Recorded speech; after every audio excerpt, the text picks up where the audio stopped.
اللهم صل على سيدنا محمد يا رب صل وسلم دائما ابدا على حبيبي.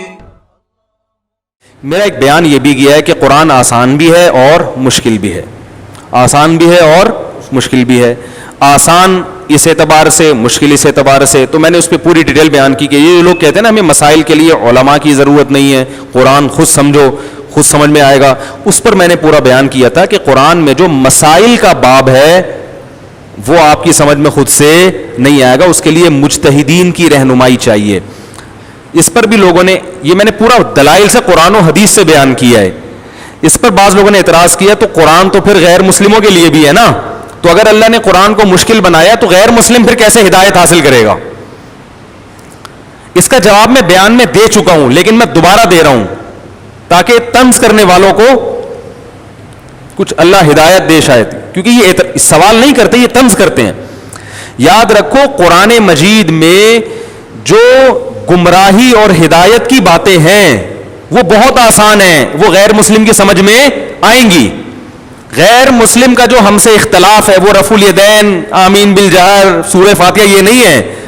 اس کا تو جو ایتھیسٹ ہیں ان کا ہم پہ, ان سے جو ہمارا مناظرہ ہے وہ کیا اللہ ہے یا نہیں ہے. ان سوالات کے جواب قرآن میں بہت آسان ہیں. پھر جو اللہ کو مانتے ہیں ان میں دو قسم کے لوگ ہیں, ایک توحید پرست اور مشرک. تو مشرکوں سے جو ہمارا مقابلہ ہے تو عقیدہ توحید قرآن نے بہت ڈیٹیل سے بیان کیا, اس میں کسی مفتی سے سمجھنے کی ضرورت نہیں ہے, وہ بہت آسان ہے. پھر جو توحید پرست ہونے کا دعویٰ کرتے یہود و نصارہ, وہ نبی صلی اللہ علیہ وسلم کو نہیں مانتے. رسالت کا جو مسئلہ ہے وہ قرآن نے بہت وضاحت سے بیان کر دیا. تو یہود و نصارہ کا غلط ہونا قرآن سے بہت آسانی سے ثابت ہوتا ہے. اس میں کسی امام ابو حنیفہ یا امام شافعی کی آپ کو ضرورت نہیں ہے. تو یہ سارے اسٹیپ عبور کر کے جب آپ اسلام میں داخل ہو گئے, اور یہ قرآن سمجھ کے ہی ہوئے, اب اسلام لانے کے بعد اب آپ کو عقائد کی نہیں, اب آپ کو فروعی مسائل کی ضرورت پڑے گی. وہ قرآن میں آسان نہیں ہے, اس کے لیے اہل ہے, مجتہدین ہے, وہ پروفیسروں اور انجینئروں کا کام نہیں ہے. سمجھ میں آ رہی ہے بات؟ اب مسائل کھڑے ہوں گے, نماز میں رفع الیدین کرنا ہے کہ نہیں کرنا, ہم زور سے, اس کے لیے مجتہدین ہیں. اگر یہ اتنا آسان ہوتا تو پھر ابو حنیفہ شافعی کی لوگوں کو ضرورت کیا تھی ہے بھائی؟ تو یہ ہستیاں پیدا کیوں ہوئی؟ وہ لوگوں کو کہہ دیتے یار ہمیں کیا ضرورت ہے, ہم تحقیق کریں. ہر دور میں انجینئر جیسے لوگ پیدا ہوتے رہیں گے, یوٹیوب بھی ہوگا, کتابیں بھی ہوں گی, خود ہی ریسرچ کرو, خود ہی فتوے دیتے رہو. قرآن سے صرف نماز کا طریقہ کوئی بتا کے دکھا دے, اقیم الصلاۃ ہے, نماز قائم کرو, نماز کا طریقہ قرآن میں نہیں ہے. اور صرف حدیث بھی کافی نہیں ہے, بہت ساری چیزیں نماز کی حدیث میں موجود نہیں ہے. رفع الیدین جو لوگ قائل ہیں سنت ہے, وہ یہ بتا دیں کہ یہ رفع الیدین چھوڑنے سے سجدہ سہو لازم ہوتا ہے کہ نہیں ہوتا. یہ بھی تو نماز کا مسئلہ ہے, یہ نہیں بیان کر سکتے آپ. ایک صاحب کو میں نے کہا کہ رفع الیدین واجب ہے, سنت ہے, سنت موقدہ ہے, کیا ہے؟ انہوں نے کہا بس نبی نے حکم دیا ہے کرو. حالانکہ ایسا ہے نہیں, نبی نے کوئی حکم نہیں دیا. نبی نے یہ فرمایا کہ جیسے میں نماز پڑھتا ہوں ایسے نماز پڑھو. تو آپ نے رفع الیدین والی بھی پڑھی ہے اور رفع الیدین نہ کرنے والی بھی پڑھی ہے. اب اس میں ترجیح کس نماز کو ہے, اس میں مجتہدین کا اختلاف ہے. لیکن اگر آپ پڑھنے کے قائل ہیں تو میں نے ایک صاحب سے پوچھا, میں نے کہا یہ سنت ہے واجب ہے حدیث سے کیا؟ کہہ رہے ہیں ہمیں نبی نے کہا کہ جیسے میں نماز پڑھتا ہوں ایسے پڑھو, نبی نے فرمایا ہم کریں گے. واجب سمجھ کے ہے یہ. جب آدمی کسی مسئلے سے جاہل ہوتا ہے نا تو پھر اس طرح سے ٹوپی گھماتا ہے. اللہ کے بندے, ایک آدمی نے نہیں کرا رفع الیدین تو اس کی نماز پہ حکم کیا لگاؤ گے؟ اگر آپ اس کو فرض کہتے ہو تو جو رفع الیدین نہیں کر رہا اس کی نماز نہیں ہوگی. اگر آپ اس کو سنت واجب کہتے ہو تو جو رفع الیدین نہیں کر رہا اس کو سجدہ سہو کرنا پڑے گا. اگر آپ اس کو سنت موقدہ کہہ رہے ہو تو جو رفع الیدین نہیں کر رہا وہ قابل ملامت ہے. اگر آپ اس کو سنت غیر موقدہ کہہ رہے ہو تو جو رفع الیدین نہیں کر رہا وہ قابل ملامت نہیں ہے. باقی چیزوں میں تو آپ فتوے لگا رہے ہوتے ہو نا, یہ سنت موقدہ ہے, یہ واجب ہے, یہ فرض ہے, یہ فلانا ہے. یہ ادھر آ کے چونکہ آپ کے پاس جواب نہیں ہے, اب آپ کیا کرتے تھے ہو بات کو گھمانا شروع کر دیں. آپ سیدھا سیدھا بولو بھائی اس کا حدیث میں ذکر نہیں ہے, اجتہاد کرنا پڑے گا. تو پتا چلا نماز کے تمام مسائل حدیث میں نہیں ہے, اجتہاد کرنا پڑتا ہے. میں نے ایک دفعہ بیان میں بتایا لوگوں کو, مسئلہ بیان کیا فیس بک پہ کہ سجدہ سہو کا یہ طریقہ ہے نا, اس طرف سلام پھیرو, تحیات کے بعد 2 سجدے کرو. اس پہ فیس بک پہ ایک صاحب نے اتنا طنز کیا, بخاری مسلم کی بہت ساری حدیثیں جس میں سجدہ سہو کا دوسرا طریقہ تھا. کہا یہ دیکھو یہ مفتیوں کو مقلد ہیں اندھے, اور یہ بخاری مسلم کی حدیثوں کی. حالانکہ ہم ان حدیثوں کے خلاف نہیں ہیں, اس طریقے کو بھی درست مانتے ہیں. اگر میں نے بیان میں کہا ہوتا کہ وہ والا طریقہ سجدہ سہو کا غلط ہے, پھر آپ وہ حدیث میرے خلاف پیش کرتے. میں جو پیش کر رہا ہوں, اعتراض کرنے والے کو چاہیے تھا وہ یہ دعویٰ کرتا کہ مفتی صاحب نے سجدہ سہو کا جو طریقہ بیان کیا وہ کسی حدیث میں نہیں ہے, پھر اعتراض جاندار ہوتا. نہیں آ رہی بات سمجھ میں؟ تو یہ جاہل لوگ ہیں جو سالے یوٹیوب پہ بیٹھ کے مفتی بنے ہوئے ہیں. ان لوگوں کے کیا بولوں میں ان لوگوں کو, بے غیرتوں کو. اور یہ جو آپ کے انجینئر صاحب ہیں 2-4 ان سے میں سوال کر کے آگے چلتا ہوں, یہ بیٹھنے کے لیے تو یہ زہر کا پیالہ پی لے گا, کبھی سامنے بیٹھ کے بات نہیں کرے گا, یہ کبھی بھی نہیں کرے گا سامنے بیٹھ کے. اس لیے ملا ہے مناظروں سے کچھ نہیں ہوتا بھائی, ہم مناظرہ نہیں کر رہے, ہم پیار محبت سے آپ کے ساتھ بیٹھ رہے ہیں. اور آپ نے جو میرے بیانات کے غلط جوابات دیے, صرف میں اس ٹاپک کو اٹھا لوں گا کہ میں نے جتنے بیانات کیے, جو میں نے دعوے پیش کیے, وہ آپ نے اس کے غلط جوابات دیے, اور اس غلط جواب پہ آپ اپنی چمچوں کو الو تو بنا رہے ہیں. اس سے میں الو بننے والا نہیں ہوں, آپ اپنے چمچوں کو الو بنا رہے ہو. سمجھ رہے ہیں؟ عرش والا جو مسئلہ تھا کہ عرش کی مٹی افضل ہے یا نبی کے قبر کی, میں نے کہا علامہ ابن عبد البر نے اس پر اجماع نقل کیا ہے. تو آپ نے علماء دیوبند کے لیے جو غلیظ زبان استعمال کی, آپ وہ علامہ ابن عبد البر کے لیے استعمال کیوں نہیں کر رہے؟ اس کا جو چمچا سامنے بیٹھا ہوا ہے اس سے کہو کہ یہ سوال تو انجینئر سے کیوں نہیں پوچھتا. اس لیے کہ اس کو پوچھنے پر پابندی ہے. صحیح ہے نا؟ سوال میرا یہ تھا ہی نہیں کہ عرش افضل ہے, یا وہ تو میں نے خود بتایا کہ علماء دیوبند نے یہ جو عقیدہ لکھا ہے یہ متفقون علیہ ہماری رائے کے مطابق نہیں ہے, اس میں دوسری رائے بھی ہو سکتی ہے. لیکن علماء دیوبند پر اس لیے اعتراض نہیں کیا جا سکتا کہ یہ بڑے بڑے محدثین کا یہ عقیدہ رہا ہے, اور اس کی میں نے دلیل بھی دی تھی, وہ دلیل بھی پی گیا ہے بھائی. اور اجماع کا جواب یہ دیا دیوبندی بریلویوں کا اجماع. ابے اب علامہ ابن عبد البر کے وقت وہ کہ دیوبندی بریلوی تھے وہ, لیکن جس چمچے کو سامنے اس نے بٹھایا ہوا ہے اس چمچے پر پابندی ہے. اسے کہا ہے کہ جو سوال میں ریٹن میں لکھ کے دوں اس سے دائیں بائیں ہٹنے کی کوشش کی تو تیری ایسی کی تیسی کر دوں گا میں. اس لیے میں کہہ رہا ہوں مجھے سامنے بٹھا, میں سوال کروں گا, پھر تیرا باپ بھی اس کا جواب دے کے دکھائے تو میں دیکھتا ہوں تو اگلی دفعہ کلپ بنا سکتا ہے کہ نہیں. لیکن میری شرط یہ کہ کیمرہ میرا اپنا ہوگا, یہ شرط. یہ کہتے ہیں ہم نے تو راستہ کھولا جب چاہو آؤ. ارے بھائی میں آؤں گا, کیمرہ مین میرا ہوگا اور لائیو چلے گا یہ, تاکہ کم بخت بعد میں تو ایڈیٹنگ کرتا ہی ہے. اور پتہ نہیں کوئی آزاد جمیل ہے جو اسے بار بار فون کر کے الو بنا رہا ہے, اور وہ بار بار کہتے ہیں میرے پاس مولانا طارق جمیل صاحب کا فون آیا, اتنی کالیں آئیں. وہ بھائی جان کہیں تحقیق کرو, وہ آزاد جمیل نہ ہو, وہ آزاد جمیل نہ ہو کہیں. اس نے کئی لوگوں کو اس طرح سے مولانا طارق جمیل صاحب کی آواز بنا کے بیوقوف بنایا ہوا ہے. پھر مولانا طارق جمیل صاحب کا نام استعمال کر کے اپنے آپ کو کیوں مشہور کر رہے ہو؟ تو کٹر دیوبندی ہیں, یہ منافقت نہیں ہے. مولانا طارق جمیل صاحب سے پوچھو ان کے وہی عقیدے جو المحند المفند میں لکھے ہوئے ہیں. کیوں لوگوں کو الو بنا رہے ہو بھائی؟ ایک بات پر قائم تو رہو. آپ بولو میرا عقیدہ ہے جو اس کے خلاف ہے میں نہیں مانتا. اگر مولانا نہیں مانیں گے تو ان کو بھی نہیں مانتا, کراچی کے مفتی نہیں مانتا تو اس کو بھی نہیں مانتا. انہوں نے چونکہ چائے پلا دی, سر پہ ہاتھ رکھ دیا, تو وہ بہت اچھے ہو گئے. ہم نے چائے نہیں پلائی, ہم آپ کے جو ہے نا وہ راز فاش کر رہے ہیں, آپ بہت گندے ہو گئے. اگلا سوال میں اس سے پوچھوں گا, سامنے نہیں بیٹھ رہا نا, پوچھنے دو مجھے کچھ سوال. اگلا سوال میں اس سے پوچھوں گا کہ میں نے یہ کہا تھا کہ عورتوں اور مردوں کی نماز میں جو فرق ہے یہ اجماع امت سے ثابت ہے. کسی حدیث میں نہیں ملتا کہ عورتیں آہستہ لبیک کہیں, مگر ان کو آہستہ لبیک کیوں کہلوایا جاتا ہے؟ اجماع کیوں ہے؟ اس لیے کہ وہ عورت ہے, حیا کا عنصر ہے. کسی حدیث میں نہیں آتا کہ عورت صفا اور مروہ کی سعی چل کے کرے گی. نبی نے تو فرمایا جیسے میں نے حج کیا ایسے کرو, جیسے نبی نے فرمایا جیسے میں نے نماز پڑھی ایسے پڑھو. تو نبی نے حج کے بارے میں بھی تو فرمایا جیسے میں نے حج کیا. لیکن پھر بھی پوری امت کا اجماع ہے کہ عورت دوڑے گی نہیں, کیونکہ وہ کیا ہے؟ عورت ہے. حیا کا عنصر اس میں کیا رہے گا؟ غالب رہے گا. حدیث میں آتا ہے آپ نے پہلے 3 چکروں میں رمل کیا ہے سینہ تان کے. عورت کو رمل کرنے کی اجازت نہیں ہے, حالانکہ کسی حدیث میں عورت کو رمل سے روکا نہیں ہے. پھر بھی پوری چاروں ائمہ جمع ہے کہ عورت رمل, چاروں ائمہ اس بات پر متفق ہیں کہ عورت رمل بولو بھائی نہیں کرے گی. اس کا جواب اس نے یہ دیا, عبداللہ بن عمر نے فرمایا عورت آہستہ لبیک کہے گی. جب حدیث کا لفظ بولا جاتا ہے تو اس سے فوراً ذہن کس طرف جاتا ہے؟ قول رسول کس طرف جاتا ہے؟ ٹھیک ہے, دوسرے درجے میں صحابی کے قول کو بھی حدیث کہا جاتا ہے, اثر کہا جاتا ہے, حدیث کہا جاتا ہے. دوسرے درجے میں جب دعویٰ کیا جاتا ہے نا حدیث لاؤ, تو فوراً کیا مراد ہوتی ہے؟ اور دوسرا, اس کمبخت نے جو صحابہ کے اقوال پیش کیے وہ بھی ضعیف.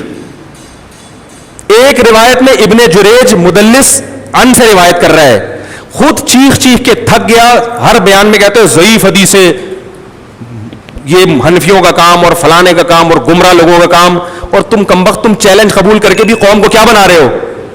ضعیف روایتیں پیش کر رہے ہو. یہ سوال میں اس کو سامنے بٹھاؤ تو پوچھوں گا, ٹھیک ہے نا. چاروں ائمہ کا اتفاق ہے, ابو حنیفہ, شافعی, مالکی, احمد ابن حنبل, کے عورت سمٹ کے نماز پڑھے گی. اور میں نے یہ بھی دعویٰ کیا تھا صدیوں تک کوئی ایک مفتی بھی نہیں دکھا سکتے, ایک فقیہ بھی, جس نے یہ فتویٰ دیا ہو کہ عورت مردوں کی طرح چوڑی ہو کے نماز پڑھے گی. یہ فتویٰ سعودی عرب سے امپورٹ ہوا ہے. بن باز جو کٹر سلفی تھے, ٹھیک ہے, متقی عالم تھے, پرہیزگار تھے, مانتے ہیں, لیکن ان کے کچھ مسائل اجماع امت کے خلاف ہیں. علامہ بن باز, شیخ صالح العثیمین اور ناصر البانی, یہ تینوں ہماری نظر میں قابل احترام عالم ہیں, لیکن ان تینوں علماء کے کچھ تفردات ہیں جو پوری امت کے خلاف ہیں. ان تفردات کو نہیں مانا جائے گا, جس میں 3 طلاق کو ایک کہنا, یہ تفرد تو ابن تیمیہ نے شروع کیا. اسی طرح عام موضوع پہ مسا کر لینا, پہلے کوئی بھی قائل نہیں تھا اس کا. تو انہی میں سے یہ بھی ہے کہ انہوں نے ایک چیز کو پروموٹ کیا کہ عورت مردوں کی طرح, تو وہاں سے انہوں نے لیا ہے, اور تمام ائمہ محدثین ایک طرف. صرف ایک روایت ہمیں بخاری کی ملتی ہے جس میں انہوں نے ایک تابعیہ یا صحابیہ کے بارے میں کہا کہ وہ مردوں کی طرح پڑھتی تھیں, تو وہ خود اس کی علامت ہے کہ امام بخاری کو اس پوری امت میں ایک عورت ملی ہے. ٹھیک ہے نا, یہ خود اس کی علامت ہے. باقی تمام عورتیں کیا کر رہی تھیں؟ وہ سمٹ کے پڑھ رہی تھی. تبھی تو امام بخاری ایک خاتون کا تذکرہ کرتے ہیں, ایک خاتون کا تذکرہ کرتے ہیں. سر شوافع کی کتابوں میں امام شافعی سے بھی یہ منقول ہے, امام احمد بن حنبل سے صراحتاً منقول ہے کہ عورت سمٹ. ابے امام احمد بن حنبل امام بخاری کے استاذ ہیں. آج تم ہم پہ طنز کرتے ہو, یہ دیوبندیوں نے لوگوں کو اندھا مقلد بنایا ہوا, امام احمد بن حنبل پہ کیوں طنز نہیں کرتے آپ؟ وہ تو کہہ رہے ہیں عورت سمٹ کے نماز پڑھے گی. اگر آپ مجھ سے حوالہ مانگتے ہو اگلے بیان میں انشاءاللہ میں ان کی پوری عبارتیں پڑھ کے سناؤں گا. تو اتنے بڑے بڑے امت کے علماء فقیہ ان پہ طنز نہیں کرتے. طنز کس پہ کرتے ہو؟ بر صغیر کے علماء پر, کیونکہ آپ کو پتا ہے کہ میری دکان ان کی وجہ سے بند ہو گئی. صحیح ہے نا, جس سے خطرہ ہوتا ہے نا اسی کے پیچھے پڑا, یہ میرے پول پٹیاں کھولیں گے. تو میں نے یہ دعویٰ کیا تھا اجماع ہے, اس کا بھی کوئی جواب نہیں. اس کا جواب اس ہے دیوبندی بریلیوں کا اجماع ہے. فالتو باتیں, تو ہر جواب کو گھما رہا ہے. ٹھیک ہے نا.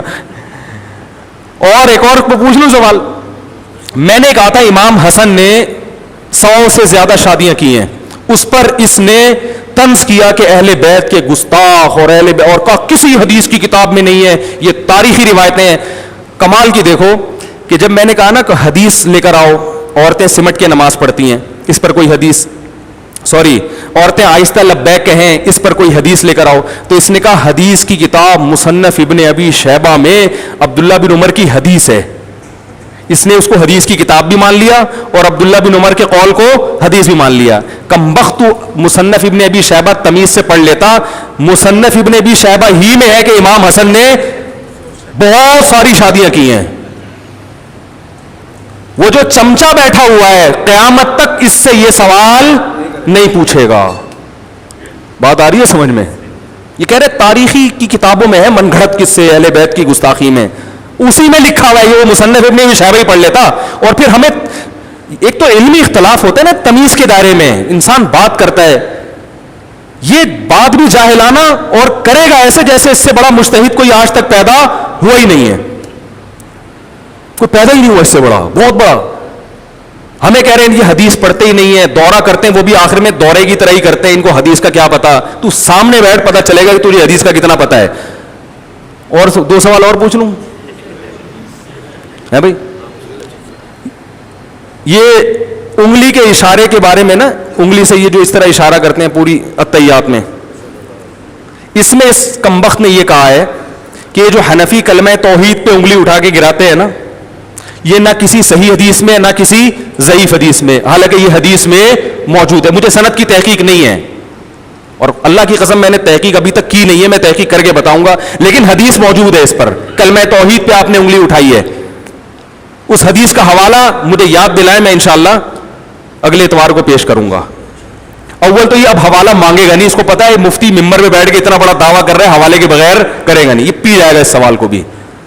سمجھ رہے ہیں, کہہ رہے کوئی بھی حدیث میں نہیں ہے. دوسرا, اس نے ایک فرضی قصہ بنایا ہوگا, میرا خیال ہے کہ ایک اہل حدیث عالم کا میرے پاس فون آیا, ان سے میں نے کہا کہ نبی صلی اللہ علیہ وسلم التحیات میں جو انگلی ہلاتے تھے تو دعا کے وقت ہلاتے تھے, التحیات کے وقت نہیں ہلاتے تھے. اور وہ اہل حدیث کو میں نے سمجھایا اس کو, لیکن اس نے رجوع نہیں کیا. وہ اس اہل حدیث کا مذاق اڑایا نا, پتہ نہیں آیا کہ نہیں آیا, ایسے تو نہیں آزاد جمیل صاحب کی طرح آ رہے ہوں فون. اور میں نے اس اہل حدیث کو لاجواب کر دیا. وہ اہل حدیث کہہ رہا تھا التحیات کو بھی دعا کہا گیا ہے, التحیات ہی کو دعا کہا گیا ہے. کہہ رہا ہے نہیں وہ حدیث میں تو وہ بڑے دعوے کیے نا, جو اس کا بیان سنیں گے بولیں گے یار اہل حدیث جو ہر وقت حدیث حدیث کے نعرے لگاتے ہیں وہ بھی اس کے سامنے بیچارے زیرو ہیں. ٹھیک ہے, ان کو بھی چاہیے کہ اس سے سیکھیں. کم وقت صحیح حدیث موجود ہے کہ نبی صلی اللہ علیہ وسلم جب قعدہ کرتے تھے, اذا قعد یدعو, جب قعدے میں بیٹھتے دعا شروع کر دیتے. حالانکہ آپ التحیات شروع کرتے ہیں تو پتہ چلا التحیات کو کیا کہا ہے, دعا کہا ہے. صحیح حدیث موجود ہے. اس اہل حدیث نے کم وقت تجھے دوبارہ فون کر کے بتایا ہوگا, تیرا فون اس وقت بزی جا رہا ہوگا. ٹھیک ہے نا, یا واقعہ ہی نہیں ہوا ہوگا, فرضی کس سے گڑ گڑ کے بیٹھ کے الو بنا رہے لوگوں کو. اور بھی کئی چیزیں بہت ساری ہیں, بہت بیٹھ نہیں رہا نا, بہت ساری چیزیں بیٹھے سامنے تو پتہ چلے گا انشاءاللہ ہم اس کو. اور کیا یار, ایک دو چیزیں اور بھی دماغ میں آئی تھی, تو یہ تو وہ ہیں جو ہلکی پھلکی ویسے ہی آ جاتی ہیں. اس کے خلاف بیٹھ کے میں تحقیق کرنا شروع کر دوں تو پھر تو دیکھو. ہاں ایک اور یاد آئی, اس کمبخت نے یہ بھی کہا ہے کہ ترمذی کی جو حدیث ہے نا, ترمذی کی حدیث جس میں آتا ہے کہ عبداللہ ابن مسعود رضی اللہ تعالی عنہ نے یہ فرمایا کہ میں تمہیں ایسے نماز پڑھ کے دکھاؤں جس طرح نبی نے نماز پڑھی ہے. اور پھر آپ نے تکبیر تحریمہ کے رفع الیدین کیا, اس کے علاوہ کہیں بھی نہیں کیا. اس نے اس حدیث پہ 2 اعتراض کیے. نمبر 1, سفیان ثوری کی وجہ سے یہ مدلس, سفیان ثوری مدلس ہے اور عن سے روایت کر رہے ہیں, لہذا یہ ضعیف ہے. کوئی اس کو صحیح ثابت کر کے دکھائے, چیلنج کیا ہے. کمبخت امام ترمذی نے اس کو صحیح کہا ہے. ناصر البانی جن کو تم مانتے ہو انہوں نے اس کو صحیح کہا ہے. اور کیوں صحیح کہا یہ بھی بتا دوں. یعنی امام ترمذی جو حدیث لا رہے ہیں نا, وہ اس کو ایک نسخے میں حسن صحیح ہے, ایک میں حسن ہے, اس لیے کہ سفیان ثوری اس درجے کے مدلس نہیں ہے کہ جن کی روایت رد کر دی جاتی ہے. اس کمبخت کو علم حدیث کی کک بھی نہیں پتا, بس ایک لفظ تدلیس کا سن لیا کہ مدلس کی عن قبول نہیں ہوتی اور وہ سب پہ تھوپ رہا ہے. جس کو علم حدیث آتا ہے نا, عرب علماء نے اس حدیث کو صحیح قرار دیا ہے. دوسرا اعتراض اس نے یہ کیا ہے کہ عبداللہ ابن مبارک نے اس حدیث کو ضعیف قرار دیا ہے. اس کمبخت کو ترمذی کا صفحہ بھی پڑھنا نہیں آتا, کیونکہ جب طوطے کی طرح علم حاصل ہوتا ہے نا, کتابیں اردو کتابیں رٹ کے دیکھ کے, تو پھر یہی حال ہوتا ہے. عبداللہ ابن مبارک نے اس حدیث کو ضعیف نہیں کہا. 2 حدیثیں عبداللہ بن مسعود سے منقول ہیں. ایک حدیث میں آتا ہے کہ عبداللہ ابن مسعود نے فرمایا کہ نبی نے ایسے نماز پڑھی ہے کہ شروع میں رفع الیدین کیا, بعد میں نہیں کیا. اس حدیث کو عبداللہ بن مبارک نے ضعیف کہا ہے. اگلی جو حدیث ہے جس میں آتا ہے کہ عبداللہ بن مبارک نے کہا کہ ایسے نماز پڑھ کے بتاؤں جیسے نبی نے پڑھی ہے, اس والی حدیث کو عبداللہ بن مسعود نے عبداللہ بن مبارک نے ضعیف نہیں کہا.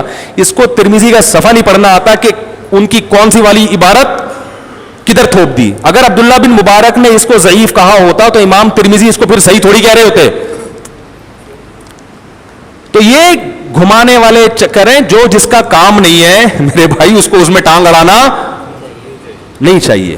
آپ کا کام نہیں ہے یہ, تو بیٹھ جائے سامنے انشاءاللہ. اور بہت سارے ہیں, پتہ نہیں کتنے. ایک اور بتا دوں بس, پھر یار کیا ہو گیا, اب تو پھڈا پھر شروع ہو گیا تو پھر تمیز سے کرو نا اس کو. میں نے ایک حدیث بیان کی تھی کہ آپ صلی اللہ علیہ وسلم نے فرمایا کہ کوئی بھی بات مجھ سے سنو آگے پہنچاؤ. بہت سے لوگ ایسے ہوتے ہیں جو حدیث جانتے ہیں, حدیث کا مطلب نہیں سمجھتے.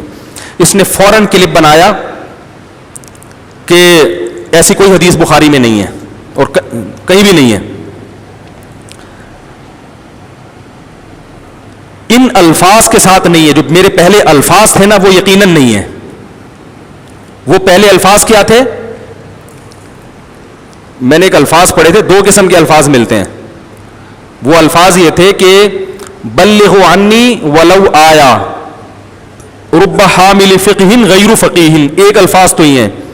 ایک الفاظ یہ ہیں کہ نضر اللہ امرأ سمع مقالتی فوعاها, کہ اللہ اس شخص کو تر و تازہ رکھے جو مجھ سے کوئی بات سن کے آگے پہنچائے. رب حامل فقہ غیر فقیہ, اس لیے کہ کچھ لوگ علم کی بات جانتے ہیں سمجھتے نہیں ہیں. تو حدیث کے الفاظ میں فرق ہے, معنی میں فرق نہیں ہے. تو ورڈنگ میں انسان سے غلطی ہو جاتی ہے کہ وہ والے الفاظ میں نے ادھر لگا دیے, لیکن معنی بالکل وہی ہے. بھئی ایک حدیث میں آتا ہے کہ اللہ اس کو تر و تازہ رکھے جو مجھ سے بات سن کے آگے پہنچا دے. تو اس میں بھی آپ ترغیب دے رہے ہیں نا, جو مجھ سے سنو آگے پہنچا دو. اس لیے کہ جس کو بتاؤ گے تو بہت سے لوگ ایسے ہیں جو حدیث جانتے ہیں سمجھتے نہیں ہیں. اور دوسری حدیث کے الفاظ یہ ہیں کہ جو سنو آگے پہنچاؤ. تو یہ الفاظ میں مجھ سے پوچھنی چاہیے, لیکن بچے جیسے بات کو پکڑتے ہیں نا بتنگڑ بنانے کے لیے. اگر یہ عقل مند ہوتا تو کہتا بھائی مفتی صاحب نے جو حدیث بیان کی اس کے آخر میں تو یہ الفاظ نہیں ہے, لیکن اس معنی کی دوسری حدیث کے آخر میں یہ الفاظ ہیں. تو جو اصل عبارت تھی, جو اصل فوکس جس کو کرنا تھا اس کو پی گیا, جس بات سے فتنہ پھیل سکتا تھا اس کو اچھال دیا. اب یہ تھا کہ یہ لوگ کہتے ہیں ہر آدمی حدیث کا مطلب سمجھتا ہے, لہذا ہمیں کسی مجتہد کی تقلید کی ضرورت نہیں ہے, جبکہ ہمیں حدیث سے پتہ چلتا ہے کہ ہر آدمی ہر حدیث کا مطلب نہیں سمجھتا. اور اللہ کے نبی نے امت کو 2 حصوں میں ڈیوائڈ کیا ہے, فقیہ اور غیر فقیہ. جو غیر فقیہ ہیں وہ کس کی اتباع کریں گے؟ فقیہ کی. یہ اصل دعویٰ تھا, اس کا کوئی جواب نہیں آیا. اس پر میں نے شعر بھی کہا تھا, جو مطلب کی عبارت تھی اسے پنجوں سے گھس ڈالا, کبوتر لے کے آیا ہے میرے خط کا جواب آدھا. پہلے زمانے میں کبوتروں کے ذریعے خط بازی ہوتی تھی. تو جو محبوبہ نے محبت کی باتیں شروع میں لکھا والسلام فلاں بنت فلاں بات کر رہی ہوں, خداوند کریم سے خیریت مطلوب خیریت مقصود, وہ ہوتا ہے نا, اور پھر اپنے گھر کے حالات لکھ کے پھر آگے پورا لو لیٹر تھا اس کا کہ محبت کی باتیں, اور آخر میں پھر والسلام وغیرہ وغیرہ. تو کبوتر جب لے کر آیا تو پنجوں سے, جو پہلے سیاہی بھی ایسے ہی ہوتی تھی, وہ جو محبت کے نعرے تھے وہ پنجوں سے مٹ گئے. شروع میں نام اور آخر میں والسلام. تو یہ شاعر جو ہے نا جل بھن گیا نا ہے, اور عشق کی ابھی ابتدا بھی تھی. تو اس نے شعر کہا, ابتدائے عشق میں دل ہوا یوں خراب آدھا, کہ جیسے سیخ پہ چڑھتے ہی جل جائے کباب آدھا. یہ پورا انجینئر پہ فٹ آ رہا ہے. آگے کہتا ہے لگتا ہے میرے محبوب کی ایک آنکھ غائب ہے, کہ اس نے جب بھی پلٹا ہے تو پلٹا ہے نقاب آدھا. کہہ رہے کبھی پورا جلوہ دکھاتی نہیں ہے بھائی, یا تو پردہ کرو. ٹھیک ہے, تو ہم بھی آپ سے کہتے ہیں یا تو آپ چھوڑ دو یوٹیوب, اور بیٹھے ہو تو جو آپ سے سوال پوچھا جا رہا ہے اس کو فوکس کرو, اور اپنے چمچے نہ بٹھاؤ سوالات پوچھنے کے لیے کہ یوں کر کے پوچھنا, یہ والا نہیں پوچھنا. میں کبھی اپنے نام کے ساتھ دیوبندی نہیں لگاتا. بلا وجہ کراچی کے ایک دیوبندی مفتی, کیوں ہدف دیوبندیوں کو بنانا کہ میں جب مذاق اڑاؤں گا تو مفتی طارق مسعود کا نہیں دیوبندیوں کا مذاق اڑے گا. آپ خدا کی قسم فرقہ واریت پھیلا رہے ہو, لیبل اچھا لگا رہے ہو, آپ لیبل اچھا لگا. کیوں کہہ رہے ہو کراچی کے دیوبندی؟ آپ بولو مفتی طارق مسعود نے کہا ہے, یا بولو کراچی کے کسی مفتی نے کہا ہے. اس کا مطلب آپ کسی فرقے کو ہٹ کر رہے ہو, تو یہی تو فرقہ واریت ہے. تو وہ شعر مکمل کر لوں, آدھا رہ جائے گا. اس نے کہا ابتدائے عشق میں دل ہوا یوں خراب آدھا, کہ جیسے سیخ پہ چڑھتے ہی جل جائے کباب آدھا. لگتا ہے میرے محبوب کی ایک آنکھ غائب ہے, کہ اس نے جب بھی پلٹا ہے تو پلٹا ہے نقاب آدھا. آگے پھر کہہ رہا ہے جو خط بھی کم وقت نے بھیجا نا تو وہ کبوتر نے ڈانگلی کر دی. اس میں جو مطلب کی عبارت تھی اسے پنجوں سے گھس ڈالا, کبوتر لے کے آیا ہے میرے خط کا جواب آدھا. تو ہم آپ سے کہتے ہیں, جو آپ نے ہم پہ اعتراض کیا کہ حدیث بخاری میں نہیں ہے, تو یہ الفاظ کے نہیں ہے, دوسرے الفاظ کے ساتھ تو ہے نا. تو جو مطلب کی عبارت تھی اسے پنجوں سے گھس ڈالا. کبوتر لے کے آیا ہے میرے خط کا جواب. آپ بھی میرے خط کی جو فوکس کرنے کی چیز ہے اس کو فوکس نہیں کر رہے, جو فوکس کرنے کی چیز نہیں ہے اس پہ کلپ بنا کے اچھال رہے ہیں کہ ان کو حدیث کا نہیں پتا. تو یہ صاحب ہے انجینئر صاحب کی تھوڑی سی اوقات میں نے بیان کی ہے. اللہ کرے حضرت کو توبہ کی توفیق مل جائے اور جو کام ہے پنکھے ونکھے ٹھیک کرنے کا وہ شروع کر دیں. سمجھ میں آ رہی ہے بات؟ کہاں سے کہاں چلے گا یار, آج پڑ گیا میں بالکل ہی. چلو اب سوالات ہی لے کے چلتے ہیں. میرا دل بدل دے اپنی آواز میں سنا دیں. انشاءاللہ ابھی چینل بن گیا ہمارا, اس پہ ریکارڈ کریں گے. کیا میں اہل کتاب ہوں یا عیسائی کرسچن اہل کتاب ہیں؟ ہاں بھائی, عیسائی کرسچن اہل کتاب کہلاتے ہیں. عیسائی اور یہودی. کیا کسی غیر مسلم سے علاج کرا سکتے ہیں؟ بھائی کرا سکتے ہیں. سوتے ہوئے نائٹ فال ہو جائے تو کیا گناہ ملے گا؟ بھائی سوتے ہوئے کیوں گناہ ملے گا؟ اپنے اختیار میں تھوڑی ہے. جاگتے ہوئے اتنی حرکتیں ہو رہی ہیں اس پہ اتنا گناہ مل رہا ہے, وہ کم ہے کیا؟ کھانے کی چیز کے پیکٹ کے اوپر اگر حلال نہ لکھا ہو تو بھائی یہ جامعۃ الرشید کا ادارہ ہے نا حلال, گوگل پہ آپ جائیں حلال فاؤنڈیشن کے نام سے سرچ کریں جامعۃ الرشید, تو جتنی چیزیں ہیں نا اس کے بارے میں ان کی پوری ایک تحقیق ہے کہ یہ جن چیزوں پہ کوڈ ہوتا ہے وہ اکثر سور کی چربی وغیرہ اس میں شامل ہوتی ہے. جمعے کی 2 رکعتیں فرض ہیں یا واجب, اور کیا جمعے کی نماز عید کی نماز عورت کو پڑھنا چاہیے؟ میری رائے تو یہ ہے کہ اس زمانے میں عید کی نماز میں بھی عورت کو شرکت کرانی چاہیے اور جمعے کی نمازوں میں بھی. وہ پہلے زمانے میں فتنہ تھا, اب بھی فتنہ تو ہے مگر نہ آنے میں زیادہ فتنہ ہے. عورتیں بالکل دین سے کٹ رہی ہیں, ہر جگہ جا رہی ہیں دنیا میں, مسجد میں نہیں آ رہی ہیں. تو اس لیے میری ٹوٹی پھوٹی رائے ہے کہ بھائی اس زمانے میں جمعے کے لیے بھی خواتین کا انتظام ہونا چاہیے اور عید کی, کیونکہ اصل مسئلہ تو یہی ہے.